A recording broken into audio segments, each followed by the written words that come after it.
Hello, you all. This is Mahesh Kumar, and I extend a very hearty welcome to all of you on your own YouTube channel, that is Zen Apex Education. जैसा कि आप जानते ही हैं, आज एक महान आत्मा स्वामी ब्रह्मानंद लोधी की जन्म जयंती है। ये वही स्वामी ब्रह्मानंद लोधी हैं जो कि बुंदेलखंड क्षेत्र में बुंदेलखंड मालवीय के नाम से प्रसिद्ध है। क्यों? क्योंकि इन्होंने शिक्षा के क्षेत्र में एक बहुत ही अहम रोल अदा किया, बहुत ही बड़ा रोल प्ले किया। इसके अतिरिक्त इन्होंने अंधविश्वासों को भी खत्म करने की कोशिश की। इस तरह से ये समाज सुधारक भी थे, स्वतंत्रता संग्राम सेनानी थे, गौ रक्षा में भी इन्होंने बहुत बड़ा योगदान दिया। इस तरह से कई क्षेत्रों में इनका योगदान अविस्मरणीय है। इसीलिए हमारा कर्तव्य बनता है कि इस महान आत्मा के बारे में थोड़ा सा विस्तार से जानें। जैसा कि आप जानते ही होंगे, इनका जन्म 1894 को वर्तमान हमीरपुर जिले की राठ तहसील के एक ग्राम में हुआ। इनकी माताजी बहुत ही धार्मिक विचारों वाली महिला थी, पिताजी किसान थे और इसीलिए इनका जो रुझान था वो माता के सानिध्य में रहने के कारण धार्मिक कृत्यों की तरफ प्रारंभ से ही हो गया।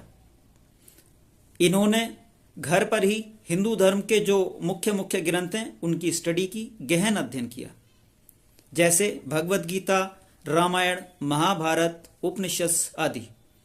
उनके ज्ञान से ये और भी आगे प्रभावित हुए और इसी कारण इन्होंने संन्यास ग्रहण करने का निश्चय कर लिया।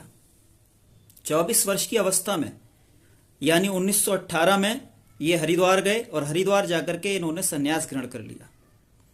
संन्यास ग्रहण करते समय जो एक और इन्होंने अनूठी और बहुत बड़ी प्रतिज्ञा ली थी, वो थी जीवन भर धन को हाथ ना लगाने की, जिसे इन्होंने पूरी सादगी, पूरी निष्ठा के साथ जीवन भर निभाया भी। संन्यास ग्रहण करने के पश्चात ये सामाजिक क्षेत्र में भी एक्टिव हो गए। खुद बहुत अच्छे तरह से शिक्षित थे, इसलिए इन्होंने शिक्षा के प्रचार प्रसार के लिए कोशिशें की। एक ठीक ठाक परिवार से आते थे, अतः स्कूल कॉलेज खुलवाए इन्होंने और कई सारे इस तरह के स्कूल कॉलेज खुलवाए, क्योंकि खासतौर से बुंदेलखंड क्षेत्र जो था वो उस समय भी शिक्षा के क्षेत्र में बहुत ज़्यादा पिछड़ा था और हाल फिलहाल तक जैसे कि आप देखते हैं उत्तर प्रदेश राज्य के भी वो बहुत पिछड़े हुए क्षेत्रों में से एक रहा है। तो स्वामी ब्रह्मानंद जी ने वहाँ कई सारे स्कूल कॉलेजेस खुलवाए, इसीलिए उनको बहुत प्रसिद्धि मिली, बहुत नाम मिला। लेकिन साथ ही साथ उन्होंने अशिक्षा को समाप्त करने के अलावा अशिक्षा के लिए जो कुछ और कारण होते हैं जो उनके हिसाब से बहुत ही इंपॉर्टेंट थे और हमारे हिसाब से भी, या जनरल परसेप्शन भी अगर हम देखें तो उसके हिसाब से बहुत इंपॉर्टेंट हैं, उन पे भी ध्यान दिया। जैसे कि अंधविश्वास, उन्हें पता था कि जो अंधविश्वास है, तरह तरह के लोगों में अंधविश्वास रहते हैं। अंधविश्वास का जैसे कि मीनिंग ही है कि कोई भी ऐसा विश्वास जो कि लॉजिकली आप प्रूव ना कर सकें, वो सही साबित ना कर सकें। तो इसीलिए इन्होंने महसूस किया कि ये अंधविश्वास जो है लोगों को शिक्षा से दूर की तरफ ले जाते हैं, शिक्षा से उनका रुझान इन्हीं दूसरी चीज़ों की तरफ ले जाते हैं। तो उन्होंने अंधविश्वासों पर वार किया।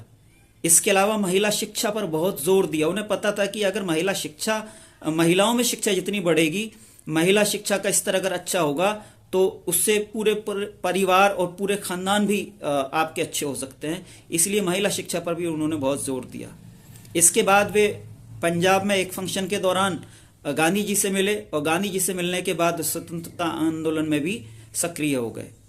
स्वतंत्रता आंदोलन में हिस्सा लेने के दौरान ही कई बार वो अरेस्ट भी हुए, जेल भी गए, लेकिन देश की आज़ादी की लड़ाई में बढ़ चढ़ के हिस्सा लेते रहे और किसी भी प्रकार की कुर्बानी, किसी भी तरह से जेल इत्यादि से वे नहीं डरे। जीवन भर देश की, समाज की सेवा करते रहे, एक सच्चे सन्यासी की तरह। देश की आज़ादी के पश्चात वे इंदिरा गांधी से मिले, उनके प्रभाव में भी आए और उसके बाद उन्होंने इलेक्शन लड़ा। 1967 में वे लोकसभा के एमपी बने। लोकसभा के एमपी बनने वाले वे पहले संत सांसद थे। इस तरह से लोकसभा में पहुंचने वाले, लोकसभा में बैठने वाले वे पहले संत थे। तो स्वामी जी का योगदान इस प्रकार से जब हम देखते हैं तो बहुत ही बड़ा है।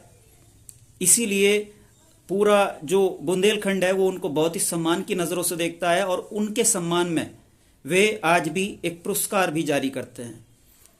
ये पुरस्कार शिक्षा के लिए, ये स्वामी ब्रह्मानंद के नाम से ही दिया जाता है, शिक्षा के क्षेत्र में दिया जाता है, जो भी उल्लेखनीय कार्य करते हैं। जो देश के महानतम शिक्षक लोग हैं वो इससे सम्मानित हो चुके हैं। चाहे फिर वो सुपर 30 के आनंद कुमार सर हों या फिर खान सर को 2024 में ये पुरस्कार दिया गया है। तो शिक्षा के क्षेत्र में उनका योगदान अविस्मरणीय रहा, इसीलिए आज भी उस क्षेत्र में बहुत सम्मान की नज़रों से देखा जाता है स्वामी जी को। देश की तरफ से अगर हम देखें तो देश ने शायद वैसा सम्मान स्वामी जी को नहीं दिया शासन प्रशासन के स्तर से जिसके कि वो हकदार थे। और ये बड़े अफसोस की बात है कि कोई एक समाज ही बस अपने महापुरुषों को याद करता है। इससे मैं कह सकता हूँ कि दुख वाली कोई बात नहीं हो सकती, परेशान करने वाली नहीं हो सकती कि बहुत सारे महापुरुष आज कुछ समाजों तक ही बस सिमट करके रह गए। जो देश के लिए कार्य करते हैं वो देश की आन बान है, देश का सम्मान है और पूरे देश को उनको मानना चाहिए। उनके जो किए गए कार्य हैं उसके लिए उनका अनुग्रहित होना चाहिए, इंडेटेड फील करना चाहिए और उनको वैसा ही जो वाजिब सम्मान है वो सम्मान देना चाहिए। तो स्वामी जी ने इस तरह से बहुत सारे कार्य किए जिसके लिए वे निश्चित ही सम्मान के, ज़्यादा सम्मान के मैं कहूँगा, हकदार हैं और हम अभी उन्हें वैसा सम्मान नहीं दे पा रहे हैं। काउ प्रोटेक्शन वो हो या शिक्षा हो या अंधविश्वास को खत्म करने वाली बात हो, सारी चीज़ें हम कह सकते हैं कि वे उस समय में रहे भले से, लेकिन बहुत ही आधुनिक सोच वाले व्यक्ति थे और जानते थे, समझते थे कि समाज को पीछे करने वाली कौन सी चीज़ें होती हैं, which things are there which hold back the societies from progress. और इसीलिए उन्होंने उन जो बाधाएं होती हैं उनको दूर करने की कोशिश की। तो आज उनकी जन्म जयंती पर हमारी तरफ से यही सच्ची श्रद्धांजलि होगी कि हम उनके द्वारा जो प्रतिपादित किए गए सिद्धांत हैं, उनके द्वारा जो किए गए कार्य हैं, उनको और आगे बढ़ाने की कोशिश करें जिससे कि देश समाज को सही दिशा मिल सके, वे सही दिशा में आगे बढ़ सकें। जय हिंद, जय भारत।